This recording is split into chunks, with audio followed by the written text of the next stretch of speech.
Dear students, today we are going to discuss unit number 4, that is shear force, bending moment and shear stresses and bending stresses. The course outcome of today's session is to compute shear force and bending moment and corresponding shear and bending stresses in the beam subjected to point and uniformly distributed load. The unit outcome of today's session is to draw bending stress and shear stress variation diagram for a given beam.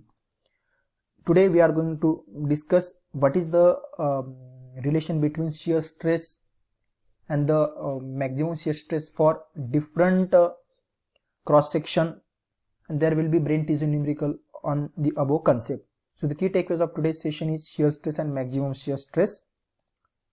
Now concept map. As I discussed with you, we are going to discuss about shear stress and maximum shear stress for different cross section of beam. It will help to achieve course outcome, that is to compute shear force and bending moment and corresponding shear and bending stresses in the beam subjected to point and uniformly distributed load.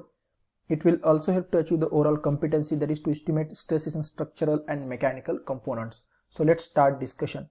Dear students, in our last lecture we had discussed the relation between shear stress and shear force, which is given by tau is equal to Fa y bar upon Ib, where F is nothing but the shear force which is acting over the particular cross section of the beam. Y bar is nothing but the distance of center of area above the Y from neutral axis, and I is nothing but the moment of inertia of about the neutral axis. B is the breadth of the layer under consideration, and A is the area of the particular section, and tau is nothing but the shear stress. Now we are going to discuss what is the relation between average shear stress and maximum shear stress for a different cross section of the beam.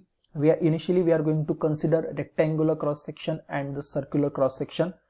We are also going to discuss what is the shear stress variation diagram for these two cross section, and there will be brain teaser numerical. So let's start discussion on the maximum shear stress for the rectangular cross section. So here is the rectangular cross section having dimension B and D.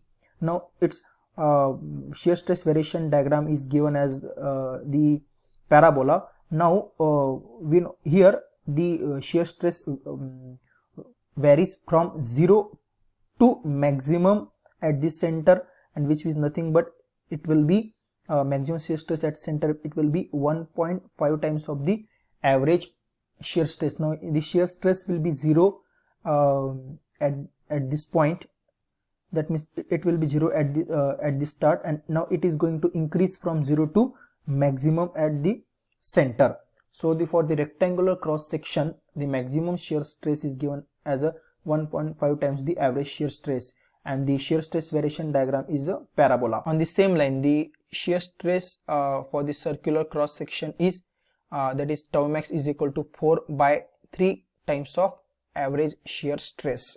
So we had discussed that the average shear stress and the maximum shear stress for the rectangular cross section, the maximum shear stress is 1.5 times of average shear stress, and the maximum shear stress for the circular cross section is 4 by 3 times of average shear stress. So let's discuss the brain teaser numerical on above concept.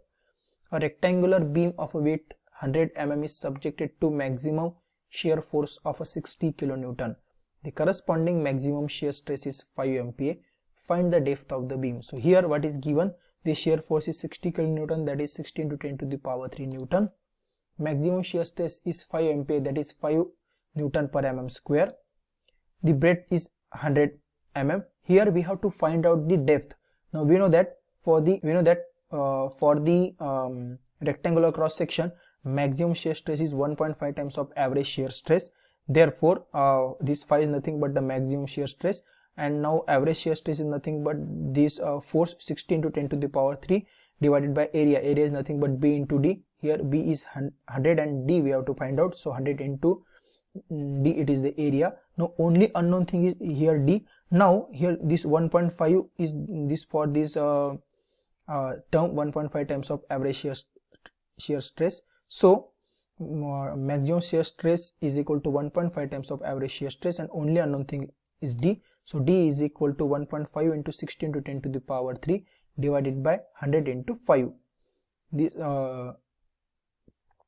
so D is equal to 90 into 10 to the power 3. This 60 into 1.5 comes to be 90 and into 10 to the power 3 divided by 100 into 5, it is 500. So we get D, that is depth, is equal to 180 mm. Let us discuss the brain teaser numerical. A beam of a circular cross section of a diameter 120 mm is subjected to the maximum shear force of a 50 kN. Find the maximum shear stress induced in the beam. So dear students, in our last numerical we have the maximum shear stress with us, and we have find out the dimension of the beam. Now here the dimensions are known to us and we have to find out the maximum shear stress induced. So here we have the circular cross section having the diameter 120 mm and shear force 50 kN, that is 50 into 10 to the power 3 Newton. Diameter is 120 mm, therefore its corresponding area, that is pi by 4 into d square, that is pi by 4 into 120 square, is equal to 11,309.73 mm square. Now we have to find out the maximum shear stress. Circular cross section, maximum shear stress is equal to 4 by 3 times of average shear stress, and now average shear stress is nothing but force upon area. So average shear stress, that is resistive force upon area, that means 50 into 10 to the power 3, it is the force which is known to us, that is shear force, and area, that is 11,309.73. so we get average shear stress is equal to 4.42 Newton per mm square. Now we know that the maximum shear stress is equal to 4 by 3 times of average shear stress, that is 4 by 3 times of 4.42. so we get maximum shear stress is equal to 5.89 Newton per mm square, or a 5.89 MPa. So dear students, till now we had discussed what is the relation between the shear stress and shear force for the particular cross section of the beam. We had also discussed what is the intensity of the maximum shear stress induced and their shear stress variation diagram for the rectangular and the circular cross section. So get ready for the online quizzes and the assignment. Thank you very much.